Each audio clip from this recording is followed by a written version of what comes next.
Stop wasting energy on people who don't care. Stop explaining yourself to people who have already decided who you are. Stop performing for an audience that isn't clapping. Stop pouring into a cup with a hole in the bottom. You are not tired because you're busy. You're tired because you're pouring into the wrong places. I learned this early in the Secret Service. When you protect a president, your attention is your currency. Not your strength, not your title, your attention. If I'm scanning the wrong crowd member because I feel bad ignoring someone waving at me, I miss the real threat. And the real threat? He doesn't wave. He watches. Predators pick easy prey, and emotionally it's the same thing. The person who doesn't care about you, they will let you chase them. They will let you over-explain. They will let you perform. Why? Because it benefits them. Attention is currency. You keep spending. They keep collecting. And here's the part you don't want to hear. They're not confused. They're not bad at texting. They're not going through a phase. They don't care. Not enough. And you know it. But instead of accepting reality, you argue with it. You debate it. You create stories around it. Maybe they're stressed. Maybe I did something. Maybe if I show up differently. No, facts win. Feelings don't override facts. If someone values you, you will see it. Not guess it, see it. When I was doing interrogations, people would sit in front of me and tell me a beautiful story. Emotional, detailed, convincing. But I wasn't listening for feelings. I was looking for facts, behavior, consistency. Emotion lies. Patterns don't. If someone repeatedly shows indifference, that's not a communication issue. That's a priority issue. And here's where you get stuck. You think your pain is unique. You think this situation is special. It's not. You're not that special. And that's freeing. Everyone at some point chases someone who doesn't care. Everyone tries to prove their value to someone who has already discounted them. You are not alone. You are not uniquely wounded. You are human. Now let's talk about your emotional bathtub. Picture a bathtub. That's your cognitive and emotional capacity.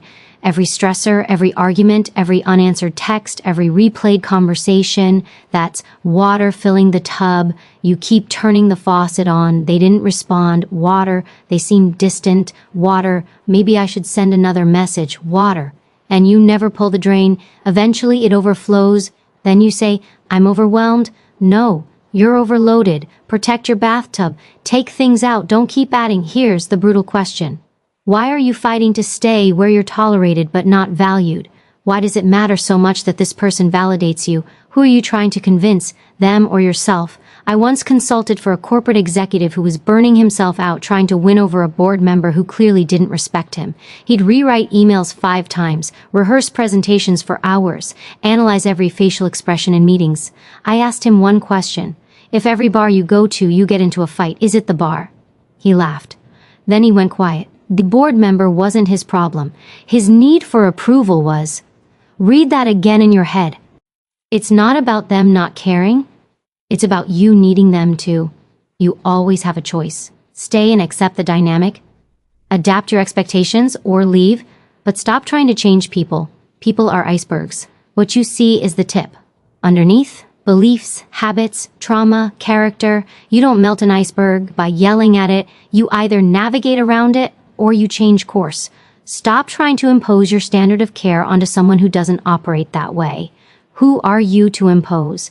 Accept people as they are, not as you wish they were. This is not pessimism, it's power.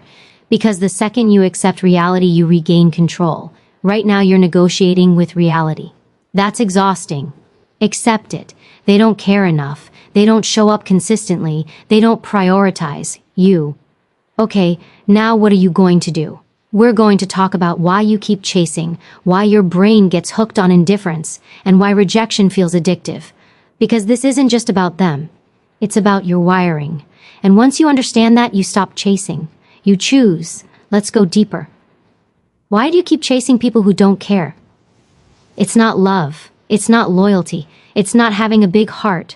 It's wiring. Interrogation taught me something most people never see. When someone gives you intermittent reinforcement, sometimes warm, sometimes cold, your brain locks in harder, not softer. Harder. It's the slot machine effect. You don't pull the lever because you always win. You pull it because sometimes you win. And sometimes is enough to hook you. I've watched hardened criminals crumble over this dynamic. Tough guys, street smart, violent backgrounds. completely unraveling over a woman who would answer one day and disappear the next. Why? Because unpredictability creates obsession. Your brain hates unfinished business. It wants closure, certainty, resolution. So when someone pulls away, your mind doesn't say, oh, they don't care. It says, solve it, fix it, get them back. And now you're not operating from strength. You're operating from withdrawal.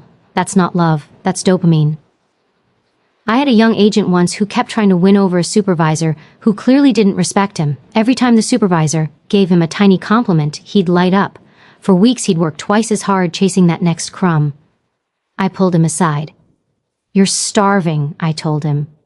So you think crumbs are a feast? Silence. When you're emotionally starving, attention feels like oxygen, even if it's polluted. And here's the hard truth. If you had consistent validation internally, you wouldn't tolerate inconsistent validation externally. Read that again. People are far more capable than they think, but they don't believe it. So they outsource belief, they outsource worth to a partner, to a boss, to a friend who barely calls back. And when that person withholds attention, your self-worth drops with it. That's dangerous, because now someone who doesn't care controls your emotional thermostat. Cold text, you freeze, delayed reply. You panic, no invite. You spiral. Why does someone else get that power? You handed it to them. I remember protecting a former president during a high-tension overseas trip. Chaos around us, media pressure, political tension, everyone reacting emotionally. Our job, stay neutral, stay grounded, stay focused.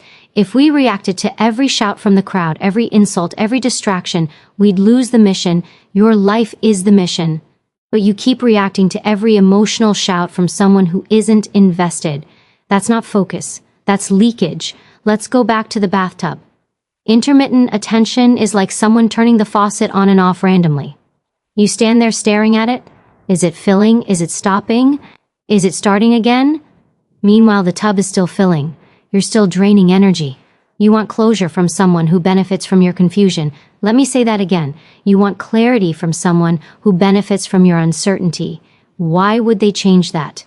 If someone gets attention without commitment, effort without reciprocation, loyalty without responsibility, what incentive do they have to step up? None. So the question shifts. Not why don't they care, but why do I accept this? That's where your power is. And don't tell me you don't have a choice. You always have a choice. Stay and accept the pattern, or leave and accept the loss. But stop pretending you're trapped. You're not trapped. You're attached. Big difference.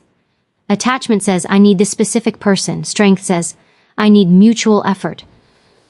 Which one are you operating from? If every relationship you enter feels like you're over-giving, over-texting, over-explaining, is it all of them? Or is it something in you that fears being unseen? Be honest.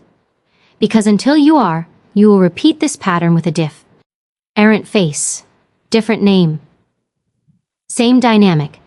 In the next part, we're going to talk about something uncomfortable, your ego.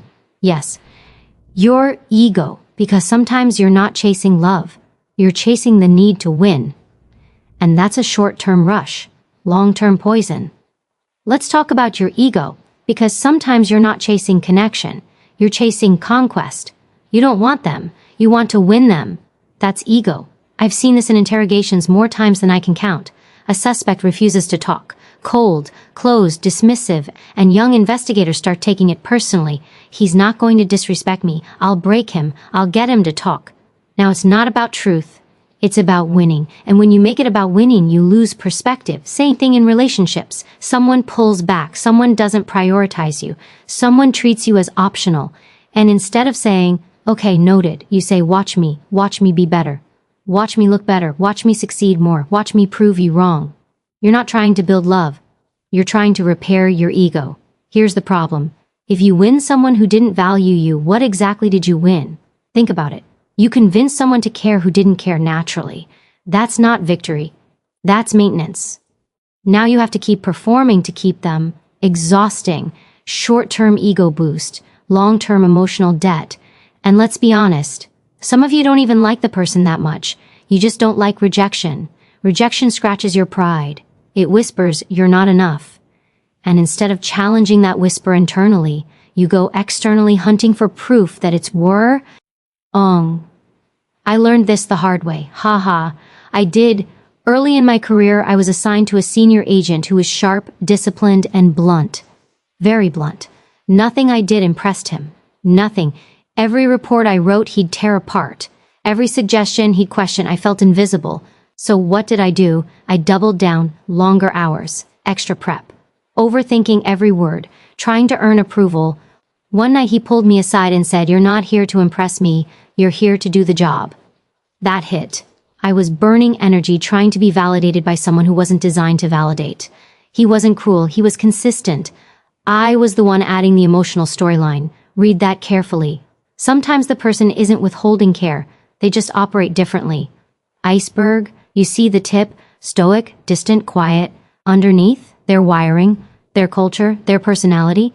You don't get to impose your emotional style onto someone else and then punish them for not matching it. Who are you to impose? Now, that's different from someone genuinely not valuing you. You need to separate the two. Facts. Do they show up when it matters? Do they follow through? Do their actions align over time?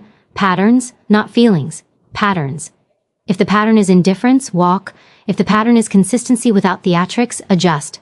Stop confusing drama with depth. Some of you are addicted to emotional intensity. When it's calm, you call it boring. When it's chaotic, you call it passion. Chaos is not connection. Let me say it again. Chaos is not connection. And ego loves chaos because chaos gives you something to fight.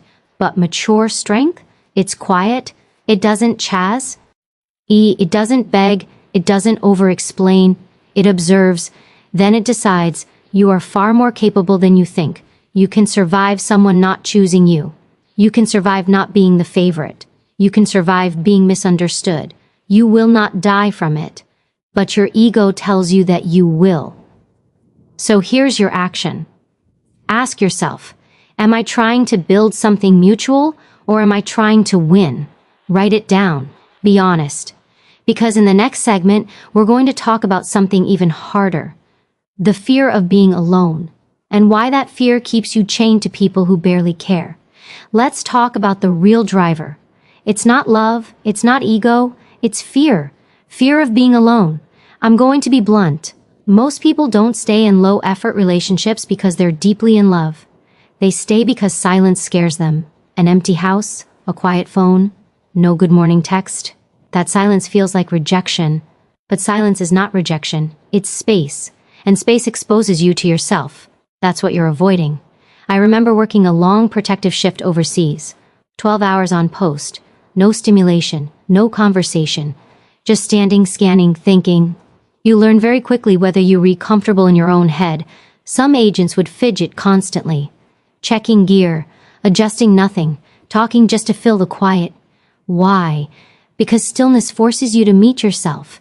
And a lot of people don't like who they meet. So instead, you attach to someone inconsistent because inconsistent is still something, and something feels safer than nothing. But here's the trap. You confuse loneliness with lack of worth. You think, if I were more interesting, more attractive, more successful, they'd care. No, sometimes they just don't care, and that has nothing to do with your value. Let me repeat that. Their indifference is not a measurement of your worth. It's a measurement of their priorities. When I was interrogating people, I saw this dynamic in families constantly. A father who never praised, a mother who withheld affection, adult children still chasing validation at 35 years old.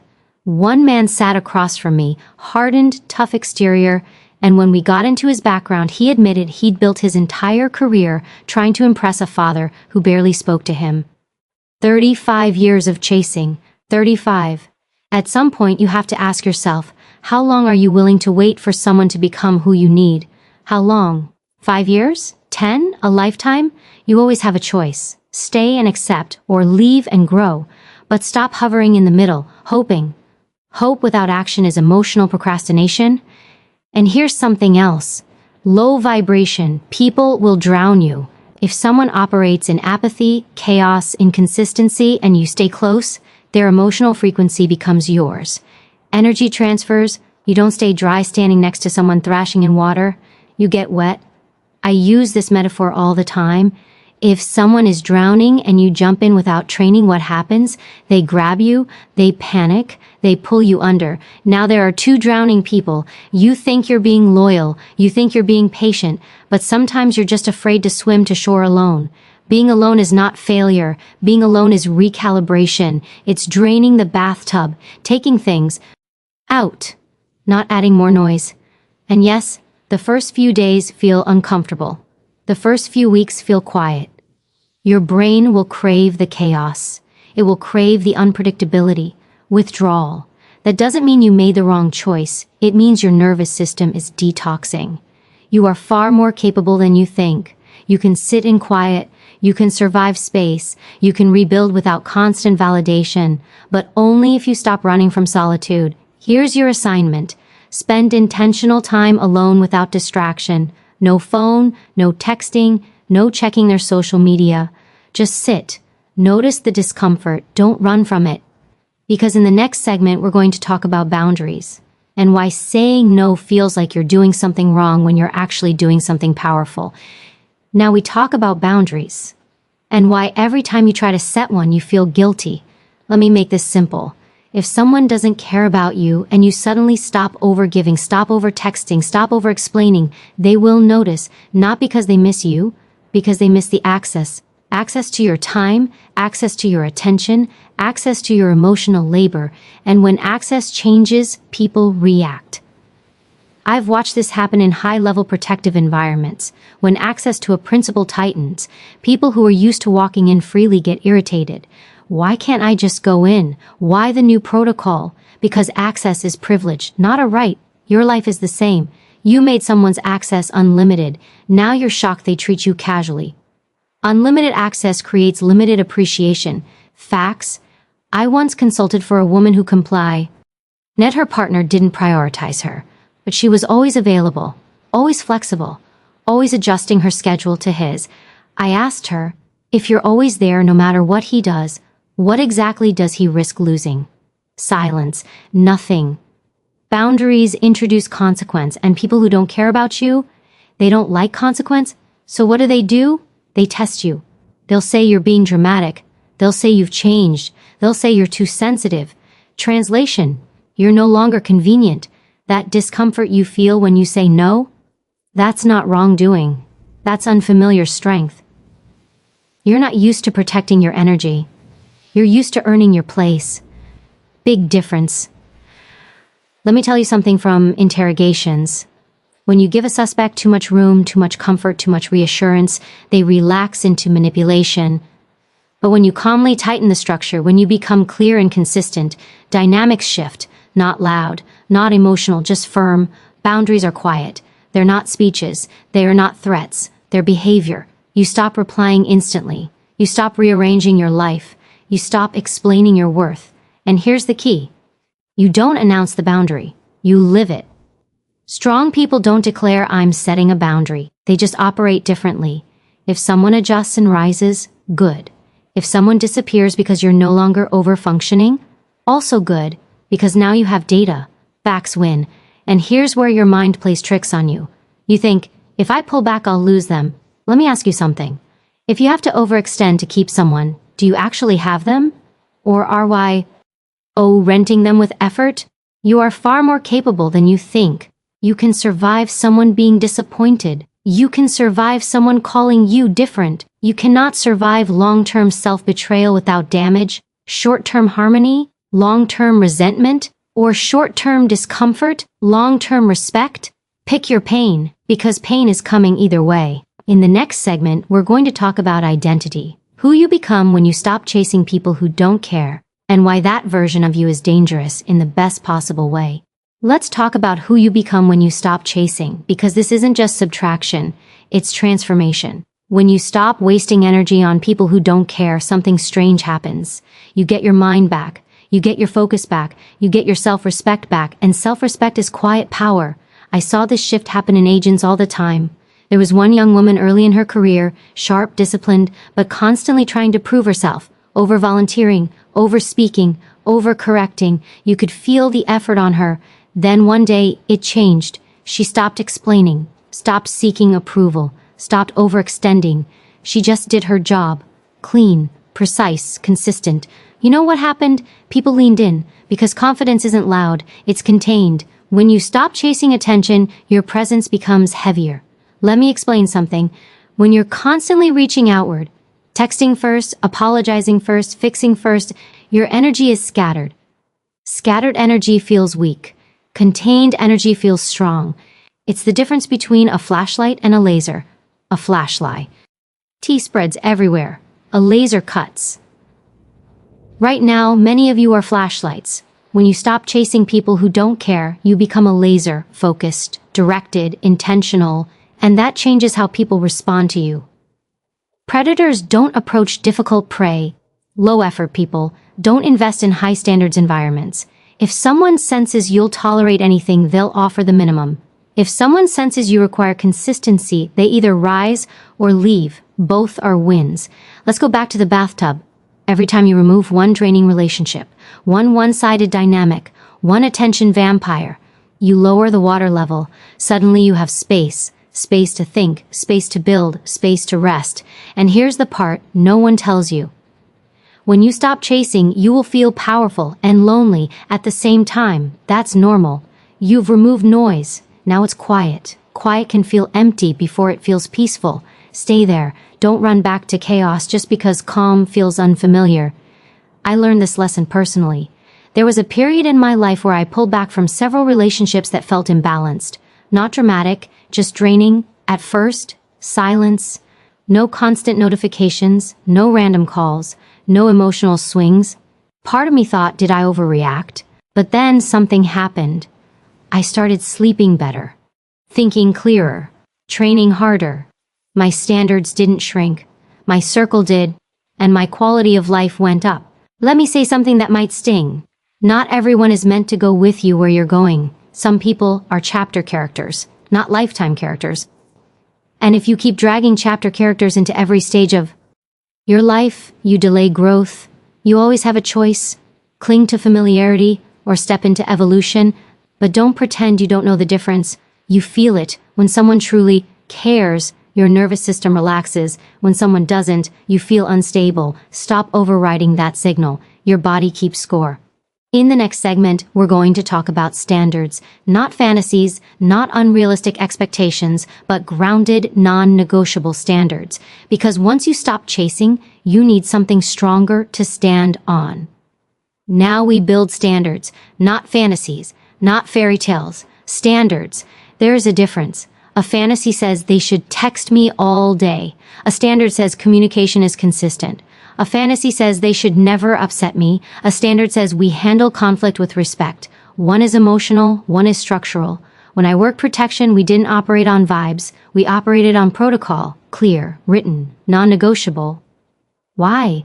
Because when pressure hits, you don't rise to your feelings. You fall to your standards. Your relationships are no different. If you don't define what's acceptable, you will accept whatever shows up and then complain about it. That's on you. I consulted once for a high-performing entrepreneur, extremely disciplined in business. Structured, strategic, his personal life, chaos, hot and cold partners, inconsistent communication, emotional drama. I asked him, do you have relationship standards written down? He laughed, no. But he had a 42-page business plan. You protect what you value. So let me ask you, have you written down your non-negotiables, not preferences, not aesthetic desires, chara? CTR traits, consistency, respect, accountability, effort. Write them down. Because if you don't define the line, you will keep moving it. And here's the dangerous part. When you finally enforce standards, some people will call you intimidating. Good, low effort. People are intimidated by high standards. High-quality people are attracted to them. Read that again. You are not too much. You are misaligned. There's a difference. I've seen this in interrogations too. When you're clear, calm, and firm, people either engage honestly or shut down. Clarity filters, standards filter, and filtering is not cruelty, it's efficiency. Why are you trying to make everyone qualify? Why are you lowering your bar just so more people can step over it? You are far more capable than you think. You can wait, you can walk away, you can sit in temporary solitude instead of permanent compromise, but only if your standards are rooted in reality. Here's a rule. If someone's behavior repeatedly drains your energy, that's data. If someone's presence repeatedly stabilizes your energy, that's also data. Stop ignoring data. Facts win. Not I feel like maybe they'll change. Change is proven over time, not promised in moments. And let me challenge you, are your standards about protecting your peace or controlling others? Be honest, you don't get to demand emotional depth if you avoid vulnerability. You don't get to demand consistency if you're inconsistent. Standards apply both ways. Integrity matters. In the next segment, we're going to confront something uncomfortable. Your identity might be tied to being the one who overgives, the rescuer, the fixer, the strong one. And if you stop chasing, who are you then? Now let's confront the rescuer inside you. Yeah, that part of you that thrives on fixing, that part of you that finds self-worth in effort, in proving value, in being the one who shows up when nobody else does. That's not weakness, that's habit, and it's dangerous. I saw it all the time in the field. Agents who overfunctioned, always stepping in, always adjusting, always solving problems for others, until one day, the moment of real pressure came, and they were burned out, distracted, emotionally hollow. Their energy had been hijacked by obligation, not strategy. Here's the truth. Being the rescuer doesn't make you needed. It makes you attachable. It makes you predictable. And predictable is exploitable. Let me give you an example. I had a colleague, let's call him Mark. Brilliant agent, smart, disciplined, but he couldn't say no. He'd cover shifts for others, rewrite reports for teammates, always take on extra responsibilities. He looked indispensable. Until one day he collapsed, physically and emotionally. The people he served didn't even notice. Why? Because their needs were met, not because they cared about him. Now replace work with relationships. Romantic, familial, friendship. Same pattern. You overgive. You compensate. You chase. You stay. You hope. And the person who doesn't care? They coast. They adapt minimally. They benefit. They don't invest. Ask yourself, are you the rescuer or the valued partner? Because you can be one or the other. You can't be both in an unbalanced dynamic. Here's another metaphor. You're the lifeguard. Someone's struggling in the water. You jump in. You pull them out. You save them. You get splashed, winded, bruised, and then they do it again and again and again. Eventually, you stop seeing the pattern. You just see chaos. And then you realize if you don't step back, you drown too. Protect your energy. Protect your cognitive and emotional bathtub. Your capacity is finite. You don't have to be everyone's lifeguard. Not everyone is worth saving. Some people are learning to swim, and some people are perfectly fine drowning, and it's not your responsibility. I want you to internalize this. The moment you stop chasing people who don't care, you strip away the story you've been telling yourself about needing to save them. You stop turning chaos into your identity. You stop measuring your worth by how much you give to those who don't value you. And here's the kicker. When you finally step back, the real test comes. People who truly care will respect it. They'll rise, they'll adjust, they'll meet you halfway. And if they don't, that's clarity. Not rejection, not failure, just reality. You will feel something strange. Relief at first, then emptiness, then freedom. That's the point. That's what liberation feels like. The first breath after leaving a toxic dynamic is heavy, but it fills the lungs with clarity. You are no longer a participant in someone else's disinterest. You are an observer, a strategist, a player with agency. So here's your action. Write down the relationships draining your energy. Identify your rescuer patterns. Decide which connections are worth continuing and which are not. Stop rescuing. Stop chasing. Stop performing. Start observing. Start valuing your own presence as much as you value theirs. Because in the next segment, we're going to talk about the real payoff. What happens when you finally redirect that energy into yourself, your goals, and the people who truly belong in your circle. Now we get to the payoff. When you stop chasing people who don't care, something powerful happens. Not immediately, not magically, but inevitably, you reclaim time. Hours, days, weeks you used to spend overthinking, explaining, begging for attention, suddenly they're yours. That's energy. That's capacity. That's freedom. I remember a day in protective service where a principal made a last-minute change to an event schedule. Everyone panicked, scrambling. I didn't. I had learned long ago, pick your battles, conserve energy for what matters. That calm, that presence, it saved lives. The chaos was still happening. But I wasn't part of it. That's exactly what happens in your personal life when you stop chasing. You stay calm, you stay strategic, you conserve energy for what actually matters. And here's what's wild, people notice. Not because you told them, not because you announced it, because behavior speaks louder than words. The friend who constantly dismissed you, they'll suddenly wonder, what? Ere you went. The partner who took your attention for granted, they'll feel the absence. But that's not why you stop. You stop because you finally value your own presence. Here's the real test, what you do with the reclaimed energy. Some people just feel good but do nothing. They sit in the quiet, they scroll, they distract themselves. And that's fine, temporarily, but the strong, they build, they grow, they invest, they focus. Your circle will change, and it should. Low vibration people drift away when you stop overgiving. And guess what? That's not loss. That's clarity. That's space for people who actually belong in your life. People who rise to your standards. People who meet effort with effort, care with care, consistency with consistency. Let me be blunt. You're going to feel discomfort, guilt, doubt, nostalgia for the chaos. That's your old wiring protesting, your habit loops screaming, go back, chase, fix, perform, don't. Remember the bathtub. Every draining person, every unreciprocated effort you remove, lowers the water level, makes room for what actually matters. You see things clearer, you think sharper, you act stronger. I learned this the hard way during a long-term assignment overseas. There were colleagues who constantly took advantage, relationships that were one-sided, dynamics I could have tolerated because I wanted peace. But peace built on imbalance is fake. True peace comes when you choose where to invest your attention.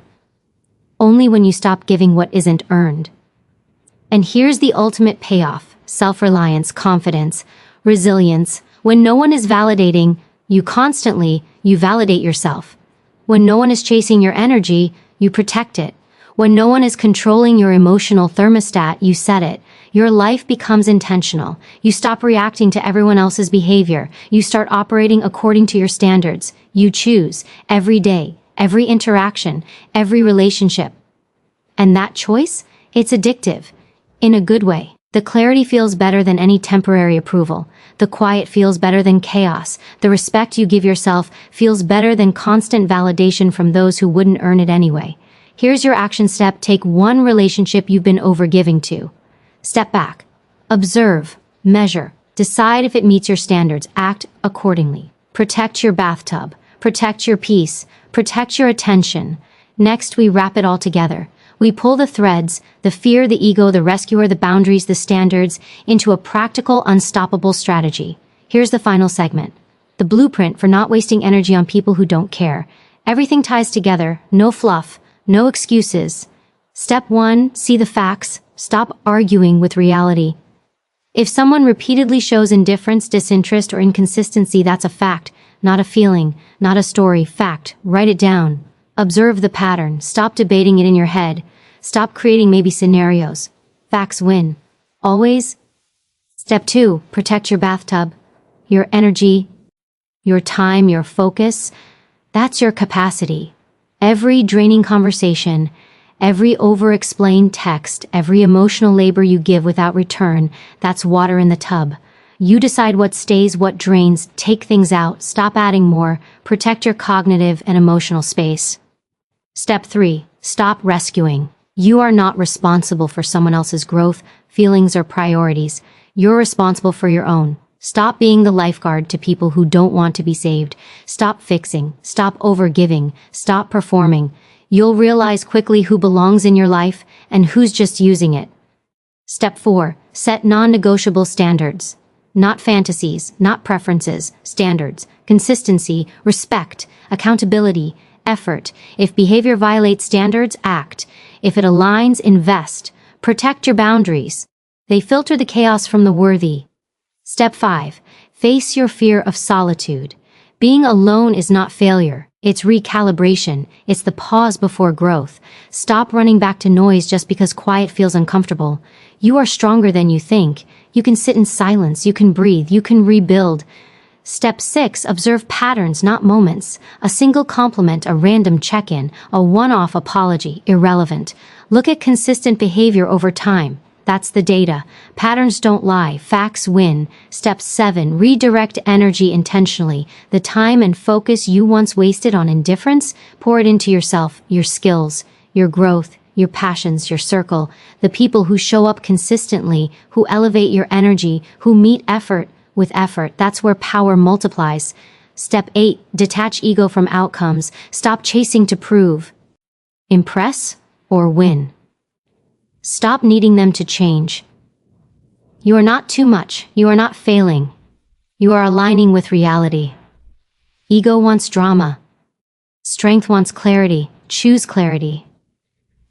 Step 9. Act consistently.